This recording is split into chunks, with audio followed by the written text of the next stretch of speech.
前段时间有朋友问我，他的车开起来啊，后面也感觉有哗啦哗啦有水的声音。我估摸着他那个车后面应该是积水了。正好呢，我这个车停了一段时间之后，由于呢后面全部都让这个树上的这些东西堵死了之后，我的车也出现这个情况。今天呢就跟大家这个分析一下这个原因以及解决办法。现在把后备箱打开，给大家看一下啊。我这个纸皮子，这纸皮子由于以前没搞好烂掉了，烂掉了之后，看一看这都全是霉啊。你看我的这个千斤顶，哎呀，三角警示牌、工具包，现在全是水，全湿的。大家可以看没来？所以为什么跑起来会有水声？因为这个水它在里面晃荡晃荡，尤其你起步和刹车的时候，它就会晃荡晃荡，所以你会听到后排有异响。这都已经起绿胎了，滑溜溜的，这不是我刚才倒进去的水啊！大家看到这个水多脏了，而且这个地方全滑溜溜的，这坑水我感觉都可以养鱼了。大家看到啊？那么这个地方为什么会积水呢？我先讲一下这个解决办法。一呢，这个位置呢是整个车里面比较低的一个位置啊，所以整个车后面的这一部分如果出现漏水，或者说车里面冷凝水，我说的冷凝水不是空调冷凝水啊，是车里面所有的这个干体部分，就是这些钢材部分，它都有可能产生冷凝水，尤其是在冷热温差和空气湿度大的时候，它这个里面会有冷凝水，这些地方所有的冷凝水它都会往最低处流，流到这里就会流这个备胎坑里面。但是备胎坑里面呢，它是有排水孔的，这里有一个，这边这个位置还有一个，这两个孔都是用橡胶塞堵起来的，因为不堵起来的话，它里面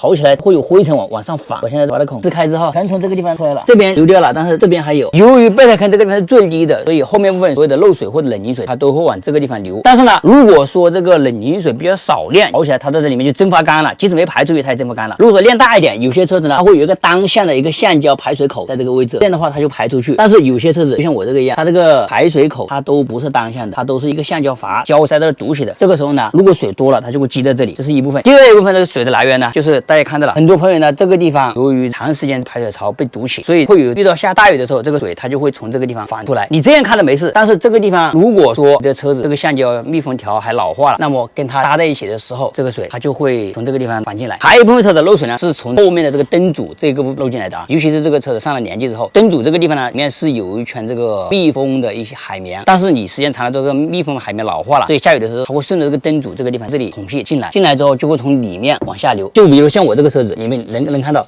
这一部分是明显它是有流水路径的，那么这个路径其实就是从灯组那个地方流进来的。下雨的时候，有些洗车的时候往那个地方冲水的时候，它会从这个地方流进来，流进来之后呢，然后流到这个备胎坑里面。因为汽车虽然说这个一定程度上它可以防雨防水，但是它这个密封性其实比想象的差远了啊。尤其是车子到了5、6年之后，它的密封性会进一步的变差。所以这个时候呢，我们平时开车的时候建议大家，尤其在温湿度交叉比较大的时候，然后还有一个就是这段时间经常下雨，那么可以经常检查一下自己的这个备胎坑，如果出现积水，及时把积水这个放掉就没事了。还有呢，如果说你的车子本身是有单向排水孔的，那么你把单向排水孔把它这个清理一下，就别让它堵住了，这样就解决了这个问题，就避免了这个后面积水。因为积水的话，一个是会导致整个后面部分起霉，第二个呢很臭，第三个呢就是刚才这个朋友跟我反馈的，你开车老感觉后面怎么有异响，但是一直找不到这个异响在哪里。实际上很多时候就是这个地方这个积水的异响。当然除了备胎坑之外呢，还有一个很重要的就是天窗这个地方的这个排水孔，天窗这个地方排水孔大家也要及时清理，因为这个地方这个排水不畅的话，会导致直接往顶棚下面这个地方漏水，这个的话就会更麻烦。除此之外呢，油箱盖这个地方有些车子也是有排水孔的，像我这个没有，如果有的话也要加油的时候注意这个清理一下，把这个小口给堵住了。好了，以上呢就是这个我们车上有个重要的排水孔，尤其是天窗和后备箱里面这个备胎坑里面排水孔，这个排水孔呢很多朋友